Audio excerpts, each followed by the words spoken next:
We just talk entertainment. Share and subscribe. Hey guys, welcome to Entertainment Talk Nation. This is Rob. This is going to be the spoiler-full review of Spider-Man, The Amazing Spider-Man 2. Now, if you looked at my spoiler-free review, I really avoided the story as much as possible. I kind of were trying to portray the movie in such a way that I was comparing what I heard criticized about the movie and what I saw. So that's that review. Now, in this review, to get into more detail in terms of the villains, because that's really the big story here. The villains they're not bad villains, okay? It's a little bit different. More the focus of this story is between Gwen and Peter, and Peter's kind of, Gwen Stacy's father, kind of haunting Peter. Not literally, but like the more he loves her, the more it's killing him inside to break the promise to her father. And you see that conflict within him. The villains have their own, I don't want to say, their motivation is not, it's Spider-Man to a sense, but really it's the organization Oscorp. So Harry Osborn's father dies. Okay, he takes over the business. I guess Harry Osborn's second in command, and I don't remember the gentleman's name in the movie, kind of sets Harry Osborn up to be a scapegoat for what happened to Electro, Max, who fell in a tub of eels and became Electro. He pinned that on the Goblin, or excuse me, Osborn. So what happened was, after Electro became Electro, he wasn't even bad in the beginning. I mean, he was asking people he was asking for help, and I thought it was really cool. It's not like he just became Electro and was like, all right, I'm going to kill everybody. He was asking for help. He was begging, pleading. But because he looked different, because he couldn't control his powers in the beginning, he drew a lot of negative attention, obviously, from the cops. Even Spider-Man tried to talk him down, and then the one cop makes this dumb move. But at the end of the day, basically, he gets captured. He gets they manage to hold him in a facility where they can contain his power.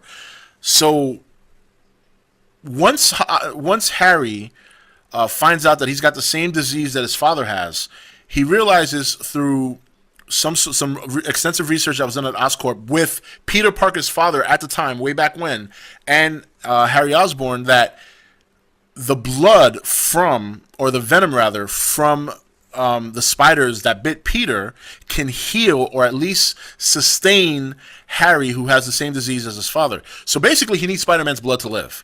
So because Peter's starting to take pictures now of, the Bugle, he's like, hey, you take pictures of Spider-Man, you must know him, ask him if he can give me the blood.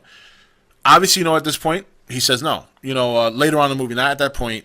And Harry goes, Harry obviously is very, very upset about that, because he's like, you're supposed to save people, you're Spider-Man.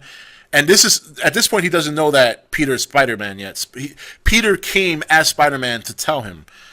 And so that obviously starts that whole rivalry. Now, if you saw my spoiler-free trailer, I said they don't spend a lot of time together in terms of recollecting and things like that. So that doesn't make the intensity that they were trying to portray as good as it would have been if they had at least touched upon their relationship in the first movie and then continue their relationship when Harry comes back in this movie.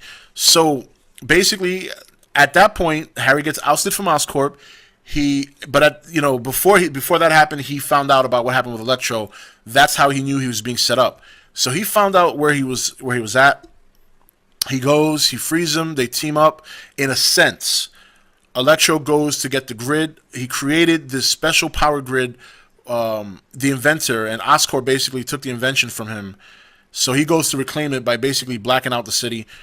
At the end of the day, you get a lot of questions answered from the first movie in terms of what happened to Peter's father and why that whole thing occurred. They kind of highlight it in the beginning of the movie, and then towards the end, Peter finds out on his own. And it's just basically, it's not, I have a hard time wondering why critics are just bashing this movie. I thought the story continued well from the first one. And, this is a spoiler review, so I'm going to say straight up, I thought this was a bold move. I didn't expect them to go through with it, but Gwen dies. Not exactly how it happens in the comics, but Green Goblin does have something to do with it. And it was a powerful scene. It was a powerful scene. I mean, I'm not sitting there crying. I knew it wasn't a shocker to me when I saw it, because I know what happens in the comics. But I didn't expect them to do it in the movie, because Emma Stone they have such a good chemistry on screen. I didn't think they'd want to kill that. But they stuck true to it. They stuck true. I mean, Green Goblin had her. He dropped her. Spider-Man dove for her. Green Goblin came after Spider-Man. They fought. They fought. Gwen kept falling.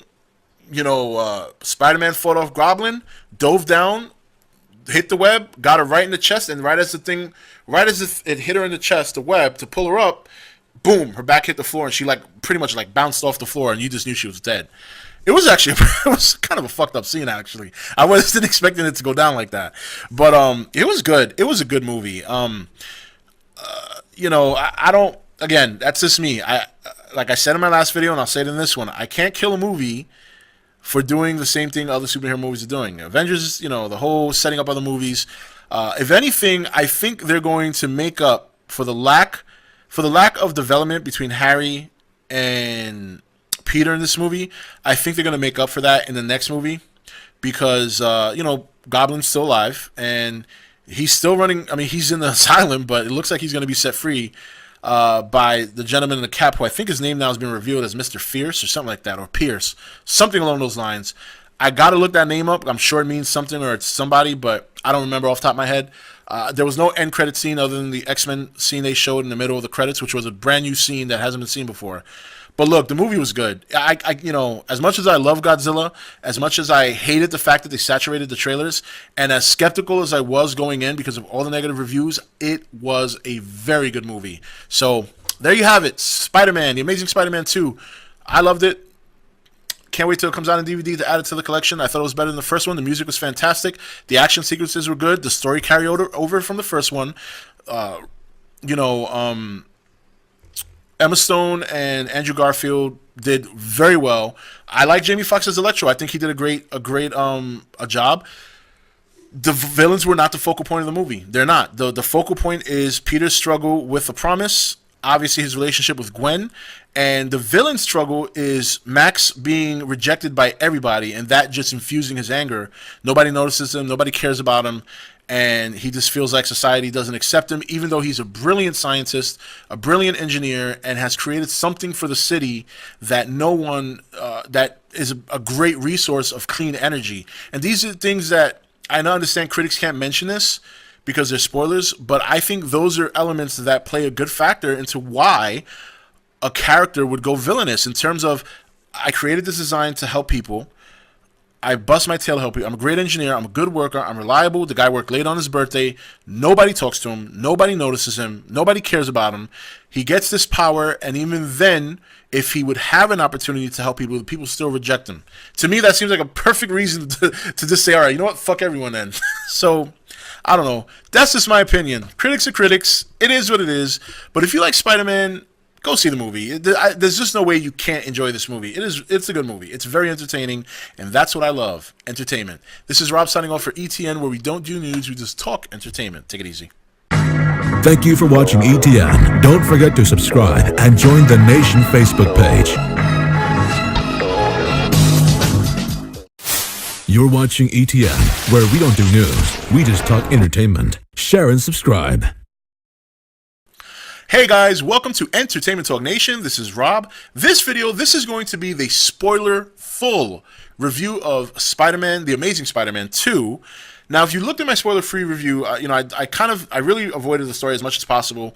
I kind of were trying to portray the movie in such a way that I was comparing what I heard criticized about the movie and what I saw. So that's that review. Now, in this review, to get into more detail in terms of the villains, because that's really the big story here. The villains they're not bad villains, okay? It's a little bit different.